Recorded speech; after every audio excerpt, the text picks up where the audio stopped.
My sister sternly announced, "We no longer need you here. Please leave the place where you work from home. You're just living off us," with a tone that signaled she was done discussing it. My parents joined in, singing the same tune in unison, "Get out. We're tired of you and your dog always being in the way." "If that's how you feel, I'll just do what I want," I replied, my mind already plotting my next steps. Let me introduce myself. I'm Lisa, a 41-year-old single woman working as a freelance web designer. I can do my job from anywhere thanks to the internet and my home setup. I have my own space to work in, and I enjoy the freedom of managing my own time. Despite loving my job, my life was disrupted 5 years ago when my parents suddenly decided to visit me without notice. As soon as they walked into my house, they began to look around and soon started a conversation that hinted at major changes ahead. "This house is quite spacious, Lisa," my mother observed, looking around. "It almost seems like we could live here too."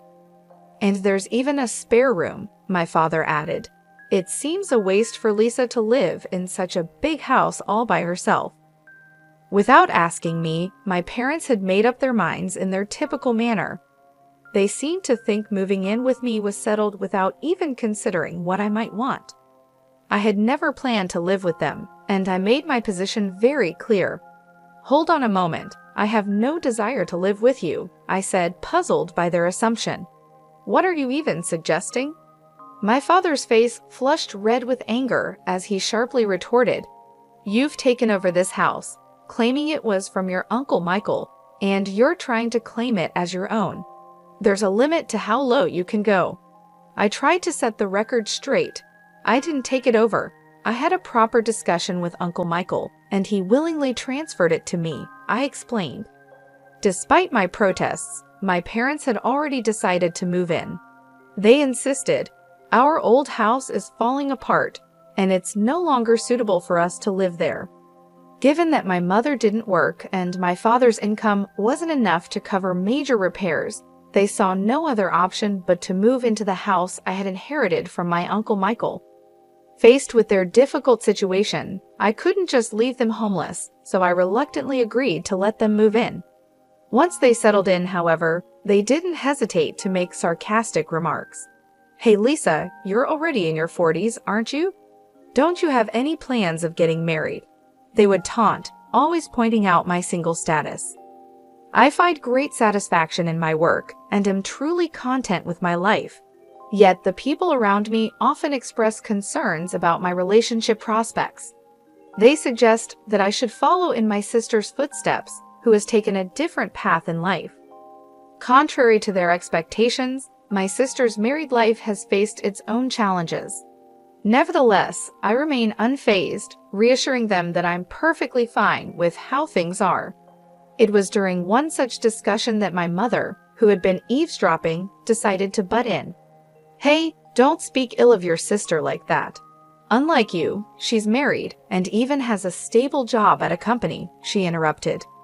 Defending my own choices, I replied, "I might not be married, but I am doing a respectable job too." My mother wasn't convinced and continued her criticisms. "You're always just messing around on your computer. You're probably making money through some shady means, aren't you?" she accused. Despite their doubts and criticism, I continued to live my life according to my own terms, valuing my independence and the career I've built. I quickly responded, "Shady? I'm earning my living honestly through legitimate work. There's no need to worry."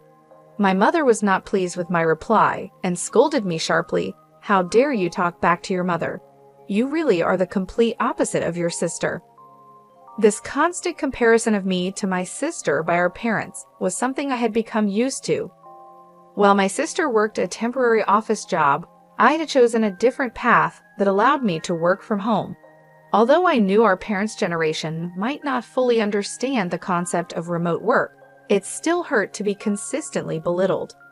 However, one day while I was preparing dinner, instead of my perpetually idle parents, the doorbell rang unexpectedly.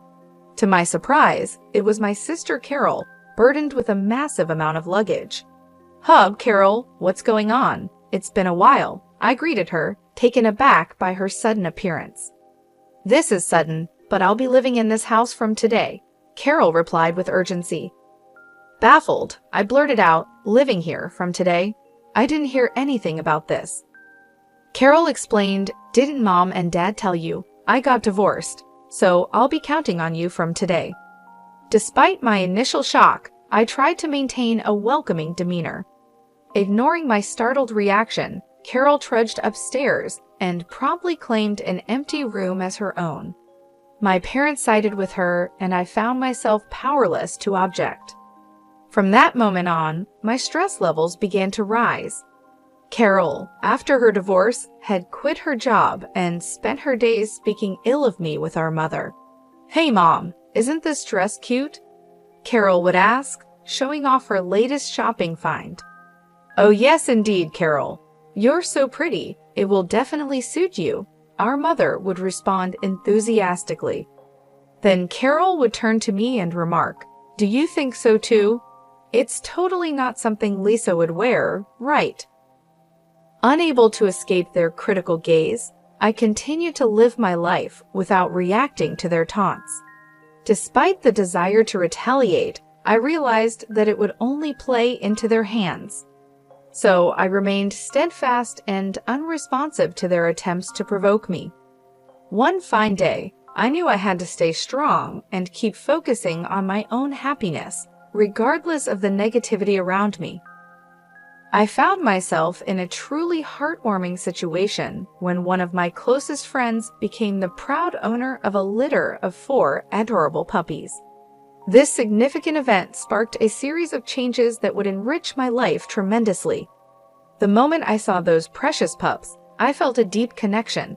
After careful thought, I decided to adopt a little black Chihuahua from the litter. I named him Charlie. Charlie was a bundle of joy, his round eyes sparkling with mischief. Every time he looked at me, his tail wagged so vigorously, it seemed it might just detach in his excitement. I had always dreamed of owning a Chihuahua since I was a child, and finally having Charlie by my side brought immense happiness into my life. This was particularly true because I often worked from home, and Charlie's companionship provided a much-needed relief from the loneliness of my remote work days. "From today onwards, you're Charlie, okay?" "Woof," I declared to him, solidifying our bond. Caught up in my excitement, I didn't discuss my decision to bring Charlie home with my family. After all, it was my house, and I was fully responsible for all the expenses related to Charlie's care and well-being. I saw no reason for them to object. However, as soon as I introduced Charlie to my family, my parents and my sister Carol began voicing their concerns. They expressed their displeasure, upset that they hadn't been informed about my intention to get a dog. Some even mentioned their dislike for the potential odors that dogs could bring into a home. My parents and Carol were quite vocal in their disapproval, I recalled. "Hey, we didn't hear anything about you getting a dog," they protested. "Dogs smell, don't they? I hate odors," someone added. "Lisa, how could you just bring a dog home without consulting us?"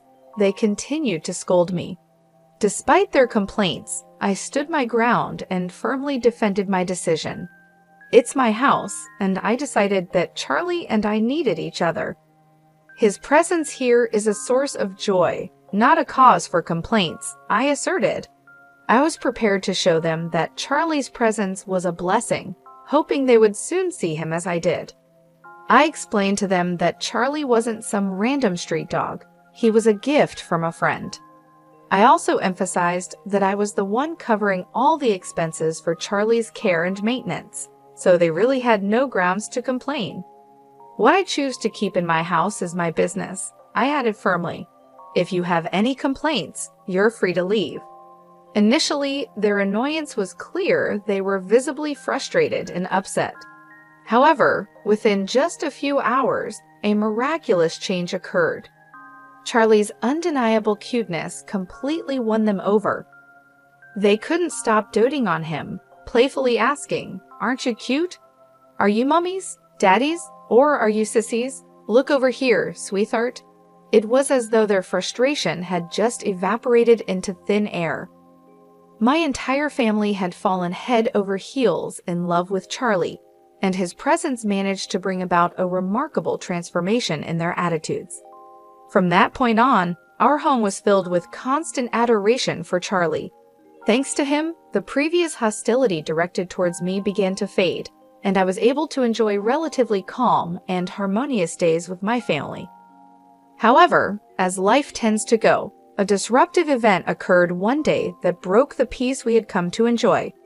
While I was out running an errand, I received an urgent call from my sister, Carol. She sounded agitated and demanded, "Come back home now." Startled by her urgent shout, I asked her what had happened. She unleashed her frustration over the phone, shouting back, "It's not what happened. It's what Charlie did. He did his business on my clothes. What if they smell?" I tried to calm her down, saying, "Oh, just wash them quickly and they'll be fine. And isn't it your fault for leaving your clothes all over the floor?" Carol retorted, "What? It's my fault? It's your poor training that's to blame." I sighed, realizing that this was just a minor hiccup. "Enough, Carol. Charlie is still a puppy, you know. If you take him out for a walk, he won't do his business at home. You said you were excited to walk Charlie today, didn't you? Did you actually take him?" I had originally planned to take Charlie for a walk later in the day, but I didn't realize this decision would trigger a series of events that would throw my family into chaos. The core issue was that I hadn't fully trained Charlie, our beloved dog, and the consequences of this oversight were about to unravel. When I returned home, I walked into a home filled with tension. My sister Carol, clearly furious, confronted me immediately. Her anger was evident, and it was clear she had already briefed our parents about the mishap, as they too glared at me, standing amid Carol's now soiled clothes scattered across the floor. Carol, distraught, threw the soiled garments at me in a fit of frustration. "I'm going to charge you for the cleaning costs," she declared angrily. "Why should I pay?" I retorted. "It's because you didn't take him for a walk and left your clothes all over the floor." My parents quickly joined in, urging me to take responsibility. "Lisa, shouldn't you at least apologize to Carol?" they suggested. "All of this happened because of that Charlie you brought home." As the accusations continued, I couldn't help but defend Charlie. "Can't we give Charlie some slack? Puppies are like babies. They make mistakes sometimes." But my family seemed determined to blame me and Charlie. "This situation only happened because of this stupid dog," my sister snapped again. "Lisa, you made the right choice by not getting married if you became a mother. I doubt you'd raise a decent child." Her comments grew harsher, and my frustration mounted. "How dare you say something like that?" I exclaimed. "If you had taken him for walks properly and kept the house tidy, none of this would have happened." Finally, my sister reached her limit. She pointed at me and declared, "I can't take this anymore." The situation had escalated beyond simple pet mishaps to personal attacks, revealing deeper family tensions. Despite the hostility, I knew it was essential to remain calm and address each issue thoughtfully, prioritizing Charlie's training and our family's need for better communication and understanding. "I don't need you or this dumb dog. Get out of this house." The words struck me like a ton of bricks. "What?" I stammered in disbelief. "Didn't you hear me? I said get out. We don't need a home-wrecking freeloader here," my sister continued harshly. Her accusation cut deeply, especially since she knew all too well that I was currently without a job. I was stunned. Who did they think was covering the household expenses? It was me. As I stood there, bewildered by my sister's outrageous claims, even my parents joined in, supporting her view. "That's right, Lisa. Leave this house. Your presence only makes us feel worse," they echoed. I had reached my breaking point. "You're all jinxes. Just get out," they shouted together, their voices echoing off the walls. "That's it. I've reached my limit," I finally burst out. "If this is how it's going to be, just wait." With that declaration, I decided to take control of the situation. I quickly packed my belongings and left the house with Charlie wrapped in a towel. As I walked away, thoughts of revenge flickered through my mind, but I knew this saga was far from over. A few days later, as expected, my sister reached out to me in a panic. "Lisa, help! What happened to the house all of a sudden?" she asked, her voice filled with anxiety and desperation. Curious about this new twist in our ongoing family drama, I inquired, "What happened? Why do we suddenly have to leave?" "We were told to leave by the end of this month," she replied, her voice trembling with stress.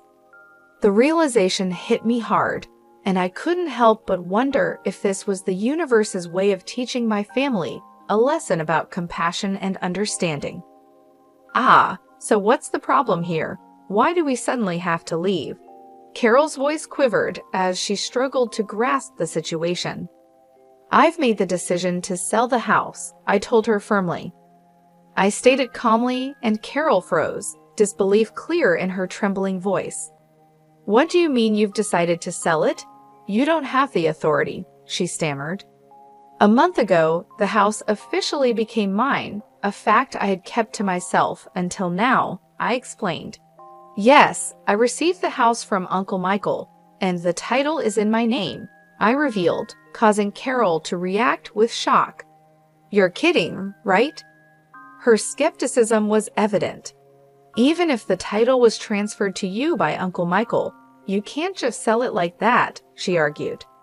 "I understand your concern," I reassured her, "but right after you told me to leave, I consulted with Uncle Michael. He made it clear that the house is mine now, Lisa. He told me to do what I want and suggested I get away from the family as soon as possible."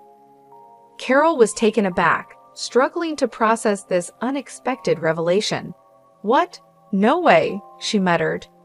As our conversation continued, I suspected my parents might be listening in through the phone's speaker. Soon enough, they began to voice their objections. "Hey, Lisa, cut it out. We have no other place to live if we leave the house," they interjected, trying to appeal to my sense of family loyalty. "That's right, Lisa. It's unthinkable to do this to your own family. If you're a good daughter, show some respect to your parents," they added. With a quiet but firm tone, I responded, "Respect? What are you talking about? You've always looked down on me compared to Carol. Who do you think has been supporting your life for the past few years? You all had nowhere to live, so I reluctantly let you stay with me." My parents were momentarily silenced by my strong response. Without waiting for their reply, I contemplated the implications of my decision, ready to enforce the boundaries that were long overdue. I continued, "Who treated me and Charlie like nuisances and kicked us out? It was you, wasn't it? Trying to drive out the original resident is shameless." My father, his voice full of plea, responded, "Please, Lisa, help us. We're sorry." But I had had enough. "I don't care. Fend for yourselves," I said resolutely. With that, I abruptly ended the call and blocked all my family members' contacts. Charlie, my loyal canine companion, looked up at me with a worried expression. I held him close and whispered, "I'm sorry, Charlie, for shouting. It's all right now. I will protect you." I felt relieved that I had rescued Charlie from a family that had mistreated him. In the days that followed, I learned that my parents and sister had been forced to leave the house at the last minute despite their desperate attempts to cling to it. My father's meager income and my unemployed mother and sister made it impossible for them to maintain a decent life. Rumors circulated that my sister was constantly pressured by my parents to find a job, and their family relationships deteriorated further each day. While I had no interest in their living conditions, it was clear that their standard of living had plummeted since my departure. It was a classic case of reaping what they had sown, and I couldn't help but feel a sense of vindication. Meanwhile, I enjoyed a fulfilling life in my new pet-friendly apartment, free to work on my terms without anyone complaining. All my earnings were solely for myself and Charlie. I was genuinely content with my life. "Charlie, let's go to the dog park today," I said with a smile. Charlie seemed livelier, perhaps because that noisy family was no longer a part of our lives. From that day forward, I was determined to protect Charlie for the rest of our lives and lead a peaceful and happy existence.